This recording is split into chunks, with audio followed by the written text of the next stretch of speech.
morning. So I want to start with a little passage by William Harmon, who is a writer.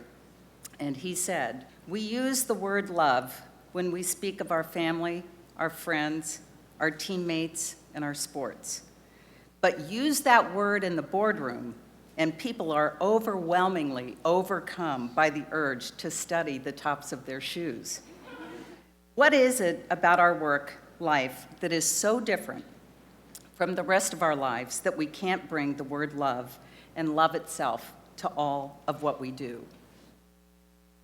So you might think that this is a story about Nike and sneakers and t-shirts. It is, but it isn't. It's a story about love.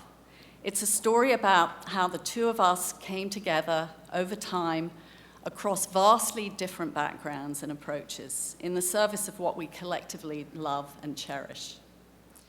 And now the deep love we have for each other, how we found it, the difference it made in our work, in envisioning a new possibility and a new reality.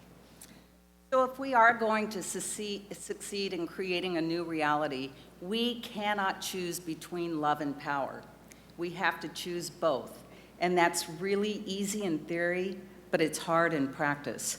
So we hope over the next 30 minutes, this is just our story, that there's at least a little bit of insight or inspiration that you can take back with you, take it into your work, and hopefully create a new reality through love. So one of my other favorite sayings is from Lewis Carroll. And in Alice in Wonderland, he said, "Begin at the beginning," the king said, "begin at the beginning and keep going until you get to the end, then stop." So where were you in the beginning, Sarah? Well, I'm not going to go right back to the early years, but early studies were biological science and psychology. But then I began my professional career in market research and advertising. And this was during the 80s, and it really was like Mad Men back then, I can assure you. And that, strangely enough, is what led me to Nike in Europe. And it was actually a contact of mine at Wieden & Kennedy who brought me to Nike. But I also harbored this passion for environmental issues. And after just 2 years, I was asked to move to Portland to head up the Nike Environmental Action Team. And I brought my husband, my young children, and just those few years of biology from my college days. I had zero formal training in environmental studies, so I really wasn't very well equipped for the job at all. But I just had this strong desire and this passion and a deep compulsion to make a difference. And I was really fired up about changing business practices, and I believed that Nike could be at the vanguard of this. So Darcy, what was going on with you? So I've been an athlete since the age of 3, and I still consider myself one today. So my world really revolved around that. My undergrad and graduate studies were in exercise physiology, kinesiology, and biomechanics. And I had the honor to work at Nike for 21 years. But as Sarah said, I had zero environmental or social background on these issues. In 1997, I was the Global Director for Advanced Research and Development, and I was at an inflection point. Nike does great research, we do great products for athletes, but I started asking the question, is there something more to life than the next widget on a great shoe? You know, the next body of research. And at the same time, and this all happened in about a 6-month period, I had just had my 6th miscarriage, and my husband had been diagnosed with cancer. And so while he was going through chemo, I picked up a book called Living Downstream by Sandra Steingraber. And in that, she revealed the probable causes for both my miscarriages and my husband's cancer. And it was due to chemicals in our environment that have long since been banned because of its impact on the environment. So in the context of advanced research and development, this is where we were making long-term 2 to 10-year investments in our business. And it got me thinking, are we really asking the right questions about our business decisions, our long-term investments, and the implications that that has? And the answer was a pretty resounding no.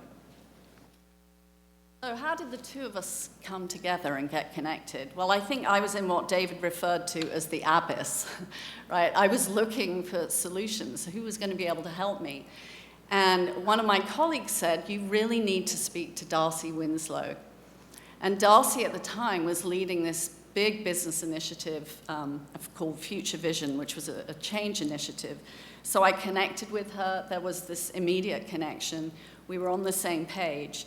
And at the same time, I was seeking help and inspiration from outside. And we were lucky, being Nike, that we could get access to some of the best minds out there, people like Paul Hawken, Carl-Henrik Robert. We brought John Perkins in and had several meetings with him. I had a lot of freedom at this time. And we also brought in Bill McDonough, an architect and a green designer. And he was originally brought in to build our European headquarters. But he called me up on the phone one day and he said, Sarah, you know, that's nice, but what I really want to do is get to work on your product.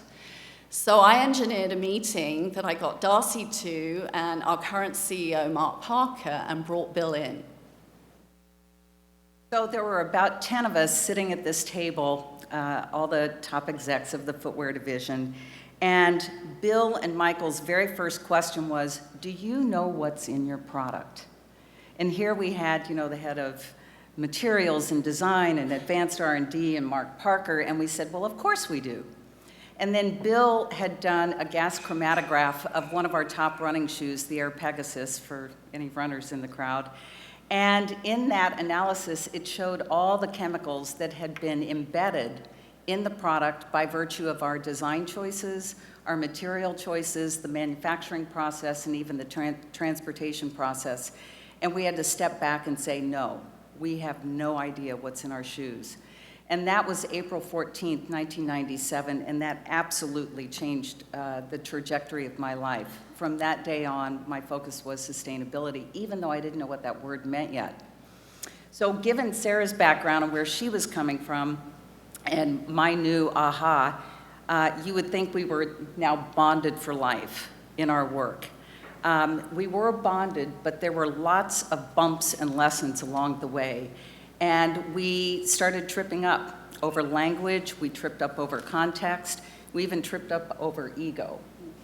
So let's look at the context piece first. The culture at Nike, for many of you that probably know this, as I know there are Nike people here, it's very much one of competition and individual recognition. And although we do a good job about talking about the team, it really comes down to, you know, if you're an individual who succeeds, that's how you get on.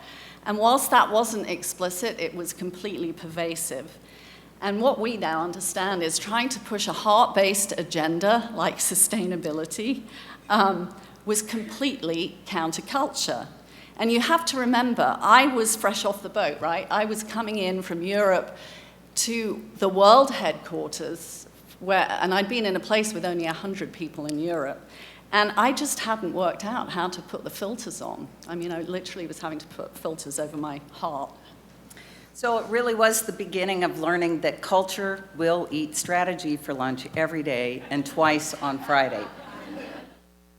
It was a big lesson, and my work in systems thinking, we know that cultural artifacts that reside in every organization are the most powerful determinants of behavior, patterns of behavior in an organization. And two of the most powerful artifacts are how people are rewarded and language. Yeah, and we both had a very clear vision of what the future could be, but we were working from different realities and perspectives. And it was really that clash of the external stakeholder demands that I was dealing with and the business realities that Darcy was grappling with. So by 1998, Nike was about a $9 billion business. We had been on a rocket ride of growth for about 6 or 7 years. And footwear made up the bigger part of that number. And at that time, I was now the global director for research, design, and development, and responsible for about 2,000 people in 40 departments. And I had absolutely no idea what this notion of sustainability was going to have on the business. 17 years ago, nobody really knew. This was still so new. And you know, I didn't know if I was ready to put both the business and my reputation at risk. We were just beginning to look at how do we take this to 0 and this to 100, and it was a really big concept. And so with this, it was a clear case of the born-again environmentalist, right, squaring off with business as usual. And intentionally or not, you know, when you're newly converted, you can come across as morally superior. Yeah. To some. Yeah. So did we say language tripped us up? It really did. And as Sarah said, she was coming from this perspective. I was coming from the product perspective. And we took huge pride in the product that we delivered for the best athletes in the world. And I remember Sarah would walk into my office and she would say, you know, this stuff that you're making, this stuff, this is the best in the world for the best athletes in the world. And it was such a potent trigger word for me. So, you know, looking back, this was not a real endearing approach to building a relationship and how we were going to work together. But I knew at the end of the day, she was right. It was just stuff. But think how I could have languaged this through love, not judgment. Imagine if I'd walked into Darcy's office and I had said, we really do make the most amazing footwear designed to meet athletes' needs, and we can make it better. That would have been much better. It didn't work that way, though. But in hindsight, and now once I left Nike, I started studying brand and cultural archetypes and how powerful those are. And you really have to pay close attention to the language of these archetypes. And there's a woman named Carol Pearson. She's done a lot of archetype assessment. And in one of her books, she talks a lot about the Nike archetype and also the Wieden and Kennedy archetype. Yeah, you guys are the jester. And you brought so much of that in your opening statement. Nike's archetype was characterized as that of a ruler. And it's all about, and hero worship, they're very much related. And it's all about sovereignty, command and control, and being right. And a lot of the early work around sustainability or, you know, the green activist, that language was more in the tone of the caregiver or the nurturer archetype. And the ruler and the caregiver, they could not be more incongruent. So they just weren't hearing each other. So apart from archetypes, what else was going on here? Was there a fear in the equation? At the time, I was in a position where I had this intense need to prove myself. I was running this global research design director division, and I was a 30-something first woman in this job. So there was a little bit of fear of failure, fear of putting the business at risk, and also the fear of I didn't have any of the answers. And as Sarah said earlier, I was in the midst of implementing this 7-year rollout of Future Vision. And so the responsibility for, you know, a few thousand people was pretty daunting. So fear was definitely a part of that. Well, I know it was for me, and the fear for me was this classic not being good enough, which is, I think, a more predominant conversation for many of us than we'd like to admit. And Darcy mentioned trigger phrases. The trigger phrase I used that would get her defenses up, the trigger phrase for me was, well, you're in corporate responsibility, you just don't understand the business. I can't tell you how many times I was told that. And my response to that was, instead of saying, yes, damn right, and that's a good thing, because it's going to help you shift, I would say, I would try and conform, I would try and fit in, but in the process, I was jeopardizing my authentic self. So we were proposing to take the company, 2 women who sat somewhere in the organization, in this radically new direction, which neither of us really knew how to do. We didn't know what the full implications of embedding sustainability goals would have on the business. And that combined with the very real possibility that if we moved too fast and too far, we were going to get slapped back. And one example for me, at that time, my boss, who will go unnamed, some people in here may be able to figure out who it was, he was this 6'8", very dominating white male. And he called me into his office one day and he said, Darcy, you need to figure out how to bring all the passion without the emotion. to your work. To this day, it just baffles me. It's like, I don't get it. What am I missing here? So it was really the first time that I think I, and maybe both of us, were coming from a heart-based perspective in a very competitive, testosterone-based environment. Yep. So this tension came to a bit of a crux with the action learning program that my team launched and that Darcy sponsored, which we called Shambhala. And the name refers to a Tibetan Buddhist prophecy and speaks of a time when the world is being laid to waste. And the Shambhala warriors emerge, and they understand that the dangers that threaten life on Earth arise from our own decisions, our own relationships, and our own lifestyles. And the following is just an excerpt from Joanna Macy's book, World as Lover, World as Self, which was the inspiration for the Shambhala name. So the Shambhala warriors train in the use of two weapons, compassion and insight. Both are necessary. You have to have compassion because it gives you the juice, the power, the passion to move. But that weapon by itself is not enough. It can burn you out. So you need the other.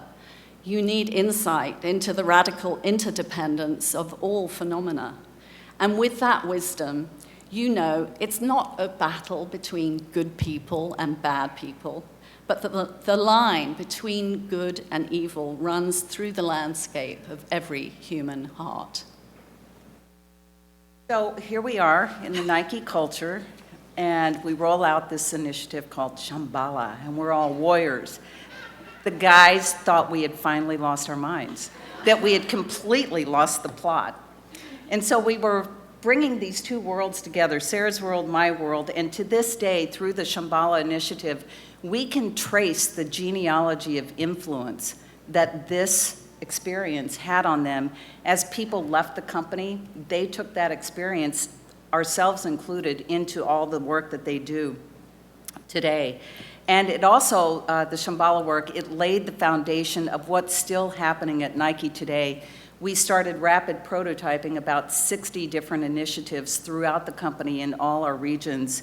And at that time, we were given a little bit of rope. So mine and Sarah's mantra was proceed until apprehended. And about 6 months into this, the CFO apprehended us and said, I want to see a return on investment for every one of those projects. And it was probably one of the best things that happened to us, but it was also really challenging because most of these projects that these change agents were running were very long-term projects. I mean, when you're talking about climate change and changing social systems. Well, we muddled through, we got to the end, they didn't pull the plug, and to date, Shambhala is actually the largest single effort at Nike to mobilize a group of change agents within the company. And after Shambhala, we set long-term goals, we created a great deal of momentum, and we still did all of this, though, working really in parallel in different parts of the company, rather than in true partnership with a similar North Star. But in 2004, Darcy was heading up the women's business at Nike, and she was taking it in a really exciting new direction, and she wanted to integrate sustainability. And so we started really, truly to work together in harmony for the first time. Both of us had done a lot more personal cultivation work, and we had a new appreciation for each other, and that was also reinforced by a key shared experience. So in 2005, Peter Senge, who wrote The Fifth Discipline, he had just written a book along with his co-authors, Joe Jaworski, Otto Scharmer, and Betty Sue Flowers, called Presence, Human Purpose in the Field of the Future. And Peter had sent me an advanced copy, and in it he wrote, Darcy, this book is about 3 standard deviations from the norm, but the norm is the problem. It's going to be a pretty good book. And in there, Joe Jaworski talked about his experience on a sacred passage in Baja with this guy named John Milton, who runs an organization called The Way of Nature. So I read this, and I called up Peter, and I said, how do I get a hold of this John guy? I have to go on a sacred passage. So just a couple months later, I talked to John, and I called Sarah, and I said, hey, I'm going to go do this sacred passage. Do you want to do it? And she accepted, and in 2006, February of 2006, we went to Baja and did a sacred passage together, and it changed the trajectory of my life once again. So we were immersed together for 2 weeks. Some of that time you're on your own. You're really, truly doing a vision quest. And our relationship reached a new level that has continued to grow and evolve since then. And it also enabled us to look back and really reflect on what we'd learned as leaders doing this work and the importance of a love-based approach. So some of the lessons, we're not going to go through all of them. We could be here until next week. But, and some of these have already come out today. But the first one is this work is so big. It's so complex, you have to check your ego at the door. You have to partner. You can't try and own it. Another one is take everything you're passionate about seriously, accept yourself. And probably the third, know what you love, know what you want to conserve, and put everything you've got into that. So just a couple of fellows who have inspired us, I just want to share a couple of quotes. One is from Adam Kahane, and going back to power and love. He says, both power and love are limitless, but one without the other is either reckless and abusive or sentimental and anemic. And the other one is from Humberto Maturana, who is a Chilean biologist, and he's done a lot of social research on love, and he found that love is actually the only emotion that actually enhances intelligence. So on that note, there are really only two basic emotions that we all experience: love and fear. All other emotions are variations of these two. Thoughts and behavior come from either a place of love or a place of fear. People who work in a culture where they feel free to express affection, tenderness, caring, and compassion for one another are more satisfied with their jobs, committed to the organization, and accountable for their performance. And even Harvard Business Review is writing about this and publishing studies, so it's not out there anymore. What I hope Darcy and I have been able to provide to you is a glimpse into our experience with both of these emotions in the workplace and in the curve of our relationship.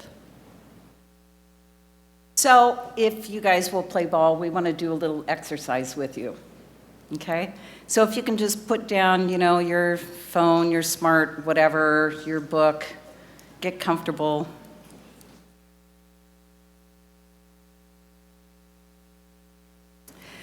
So I'd like you to close your eyes. And now think about a challenge or a problem or an issue that you're dealing with right now.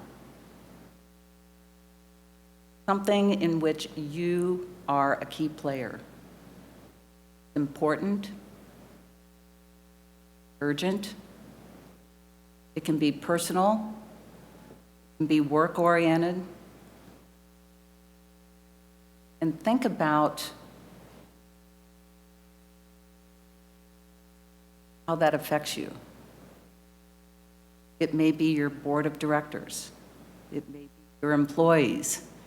It may be what you have to deliver. It may be personal. It may be in your home life. How does that manifest? Physically? Emotionally? What words come to mind? What images come to mind? You're really responsible for solving this problem.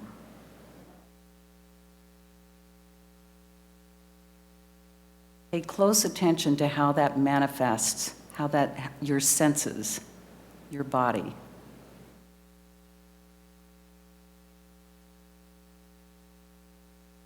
Now we want you to leave that challenge aside for a moment and take some deep, cleansing breaths. Use that breath to get rid of any anxiety, any of those sensations that make you feel uncomfortable. And as you breathe in, imagine that breath going to the right side of the brain and really lighting it up, while that left side and that ego quiets down.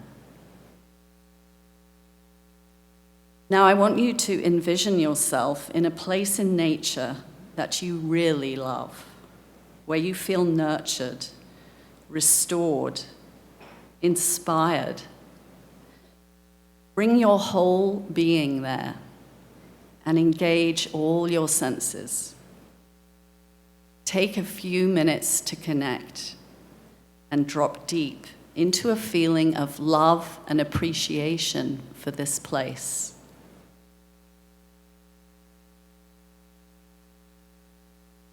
And while you're in that place of love and appreciation,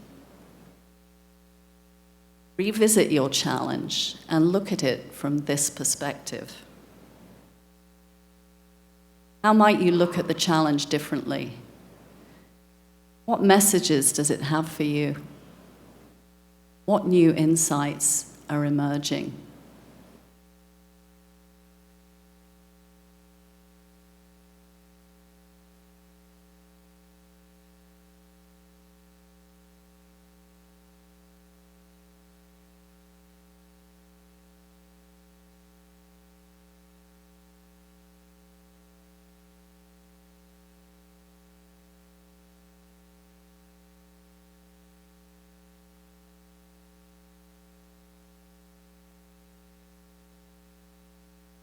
Take one last deep breath.